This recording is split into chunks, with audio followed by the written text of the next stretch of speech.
فذكر إن نفعت الذكرى سيذكر من يخشى. Kalau dia bilang begini, Ustaz, gimana caranya saya menikah atau anak saya menikah sementara belum pacaran? Ada tipsnya dalam Islam. Bapak Ibu fokus ke 4 saja. Yang pertama, nazar syar'i.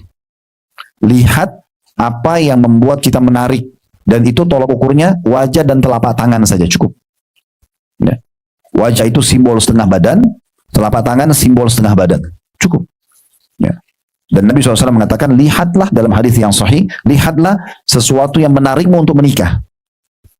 Nah, nazar syar'i ini melihat, tapi melihatnya tentu kami sarankan bukan melalui foto, gitu kan. Nazar syar'i melihat langsung. Kalau anak perempuan itu, si laki-laki pamit baik-baik dengan keluarganya, di depan ayahnya atau walinya, kalau ayahnya sudah meninggal bisa pamannya, bisa saudaranya, yang penting mahram dia, kemudian duduk dan berbicara, silakan berbicara di situ. Dan pembicaraan umum, ya, bagaimana kalau jadi istri, si itu perempuan pun nanya bagaimana kalau jadi suami, apa visi misinya, tujuannya menikah apa, gitu ya. Bagaimana nanti ke depannya kalau punya anak, apakah ada arahnya ke agama atau tidak. Misal kita bicara seperti itu, nanti akan umum ya. Yang jelas melihat ini bagian daripada syariat, tapi tidak boleh janjian berduaan. Dia harus ada wali wanita. Ibu harus paham ya. Fungsi wali tahu nggak? Kalau ibu nikah harus ada ayahnya. Apa fungsinya?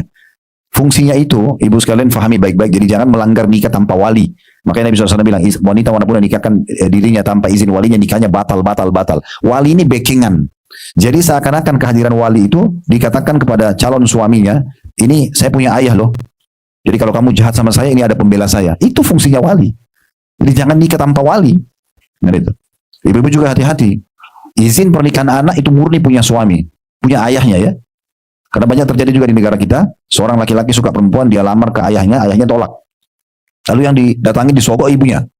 Kasih hadiah lah, ibunya perempuan ini kasih hadiah apa, terbeli hatinya, oke nggak apa-apa nak nikah walaupun ayahnya tidak setuju. Nggak bisa, batal. Ibu nggak punya hak di situ. Ibu nggak punya hak dalam penisbatan nama. Walaupun ibu ngandung 9 bulan, nama ayahnya Ahmad, anaknya ibu Aisyah, Aisyah binti Ahmad, nggak bisa berubah jadi namanya ibu selamanya. Nasab haknya ayah. Begitu juga kewalihan, sama, nggak bisa gitu. Ya, jadi harus hati-hati. Kewalihan itu hanya batal kalau si ayah kafir, non muslim atau murtad, ya itu tidak ada kewalihan. Atau si ayah ini fasik, ahli maksiat, yang misalnya anak perempuannya dilamar oleh 2 orang nih, yang A sama B.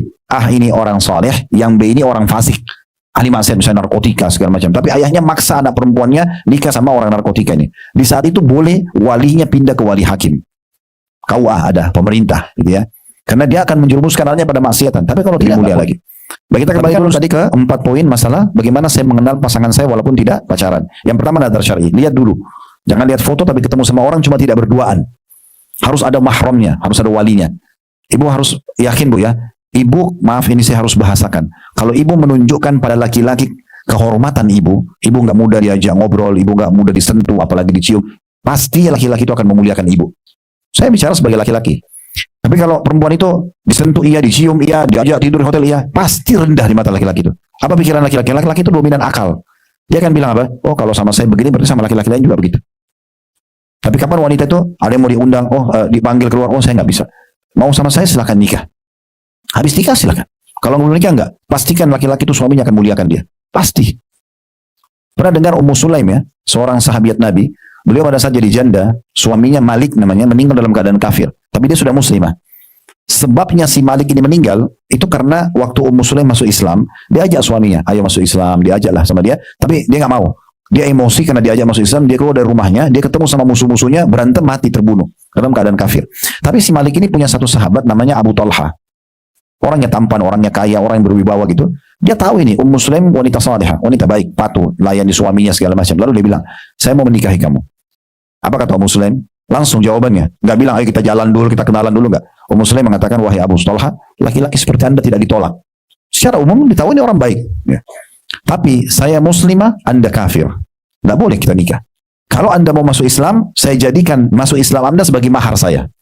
Sampai para sahabat mengatakan, ya pernikahan yang paling berkah adalah pernikahannya Ummu Sulaim. Dia tidak minta uang dari suaminya, dia minta keislamannya. Itu jadi maharnya. Dan memang betul-betul mereka hanya hidup bahagia. Setelah Abu Talha setuju, dia masuk Islam lalu dia menikah. Gitu ya. Jadi ibu jangan berpikir, oh kalau saya pacaran, terus saya supel sama pacar saya jalan sama-sama, saya penuhi undangannya berarti saya dihormati. Tidak. Itu jatuh di mata laki-laki. Perempuan makin menahan diri, makin menjaga kehormatan, makin mulia. makin dikejar oleh laki-laki itu. Karena setiap laki-laki itu punya fitrah, walaupun dia itu pebisnis, walaupun dia berharap istrinya itu solehah. Berharap istrinya bisa di rumah, layani dia, ya, kemudian penuhi kebutuhan untuk pendidikan anaknya dan segala macam. Jadi nazar syar'i harus ada mahram. Dan sebatas kebutuhan ngobrol yang dibutuhkan saja. Ibu boleh bertanya, laki-laki itu boleh bertanya. Dibutuhkan apa? Visi jadi suami, visi jadi istri, bagaimana kalau punya anak, saya ini orang agamis, setuju nggak dengan orang yang lebih agamis, lebih kepada suka agama dan seterusnya. Hobi saya begini, tapi ada mahramnya, ngomong. Jadi pun tetap tutup aurat, yang terlihat wajah dan telapak tangan. Ini yang pertama. Yang kedua, kenali keluarganya. Tapi kenali keluarga ini secara umum saja, global. Jadi misalnya kita tahu, oh keluarga ini keluarga yang terkenal berpendidikan. Ya udah, cukup itu. Oh ini keluarga baik-baik, cukup. Nggak usah lebih dari itu. Ya. Nanti saya jelaskan ya. Terus bagaimana caranya kita tahu lebih dalam, nanti kita jelaskan. Sekarang jangan buru-buru, kita ke poin-poin ini dulu. Yang jelas, sekarang kita kenali keluarganya, tapi secara global. Kita bukan masuk kenalan segala macam, kita tahu oh keluarga ini secara umum baik-baik. Kan ada tuh keluarga yang semuanya berpendidikan, suami istri guru, suami istri baik-baik, suaminya pebisnis, istrinya orang rumahan, dikenal di keluarga sekitar itu orang dikenal. Nah ini. Kemudian yang ketiga, lingkungan. Di masa sekarang, cara yang paling gampang kenal lingkungannya medianya. Rata-rata orang kalau punya media, kecuali dia tidak punya media ya lain. Nanti kita ada ajarkan tipsnya. Tapi kalau dia punya media, Facebook, Instagram, biasanya orang menuangkan hobinya itu di medianya. Kita buka Instagram atau Facebook, kita tahu oh, orang ini suka musik, oh, orang ini suka ini, orang ini suka begini dan begitu gitu ya. Contohnya, ada dulu kerabat kami dilamar oleh seseorang, ibunya puji-puji, ibu laki-laki ini. Kemudian saya hadir di situ, karena kerabat kami. Lalu, subhanallah, yang mau rencana dilamar ini dari kerabat kami perempuan membuka Facebooknya, terlihat anak itu selalu di diskotik, di karaoke. Nggak jadi. Walaupun ibunya puji-puji seperti apa nih, statusnya ada nggak nih di medianya. Kalau dia tidak punya media, tipsnya adalah kita boleh bertanya depan mahram kita. Ibu boleh tanya, kalau weekend ngapain aja? Ini kalau liburan nih, Sabtu, Ahad ini buat apa saja? Apa aktivitas? Itu aja tanya.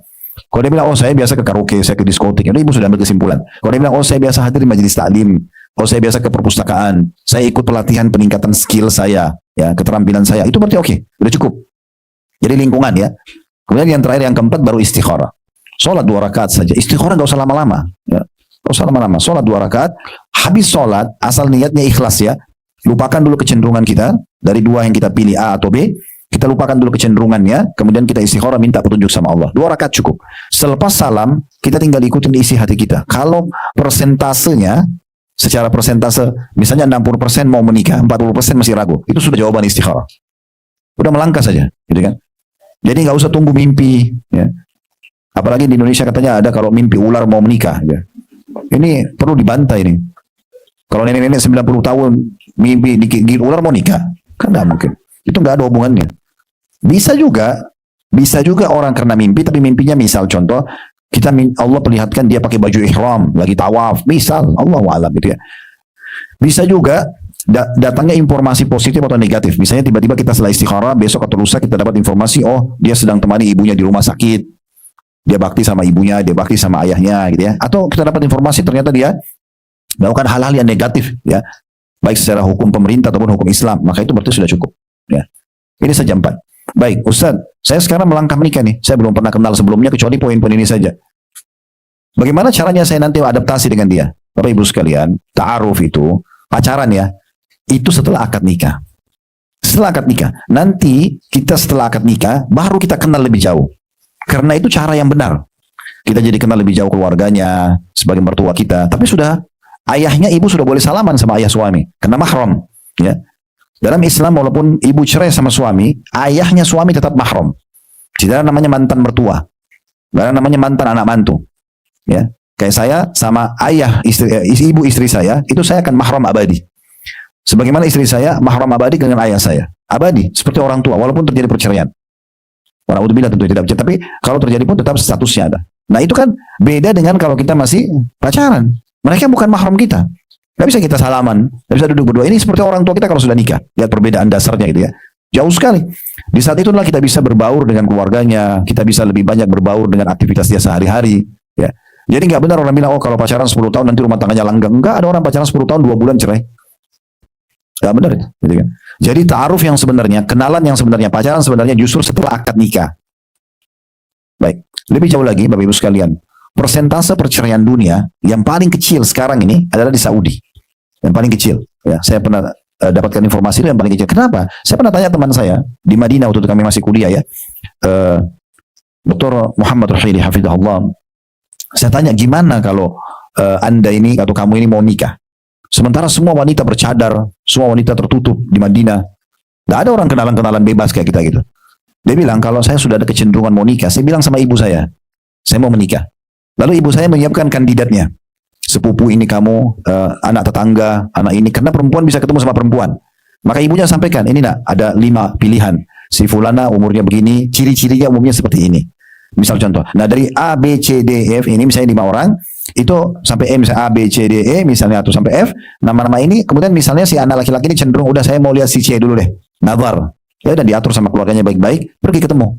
Ngobrol lah. Ya, depan mahram, depan walinya tadi ya, depan ayahnya ngobrol, cocok udah lanjut dapat nikahan, nggak cocok ya sudah minta maaf, nggak ada masalah, nggak ada sesuatu beban. Jangan bilang, oh tapi kan nanti nggak enak Ustaz. Loh, masa di sini nggak enak tapi kalau pacaran ya yang tidak sah enak? Ini gimana pemahamannya ini? Ya.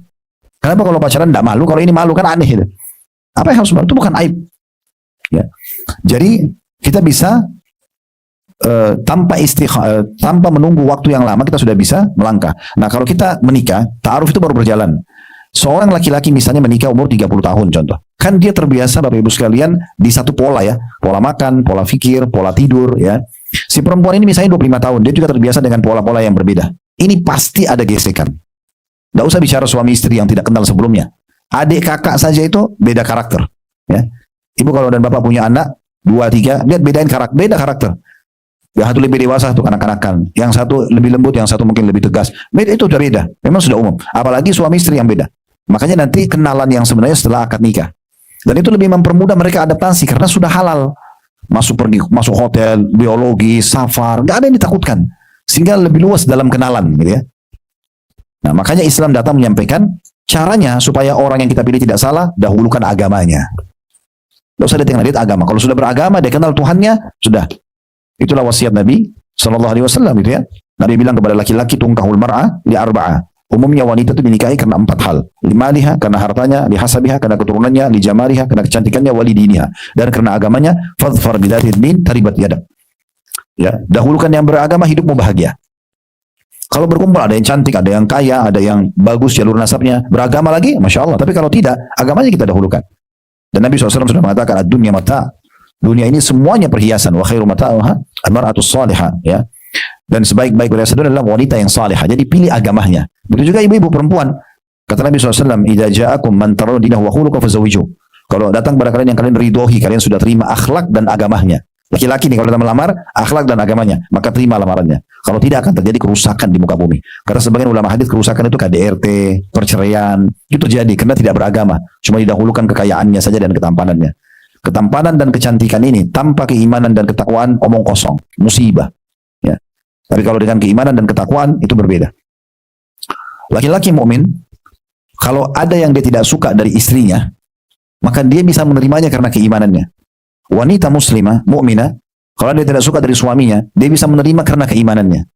Kekurangan itu bisa diterima, gitu kan? Bukan semuanya menjadi sumber permasalahan. Nah, sudah seperti itu. Oleh karena itu nanti adaptasinya kenalannya setelah akad nikah.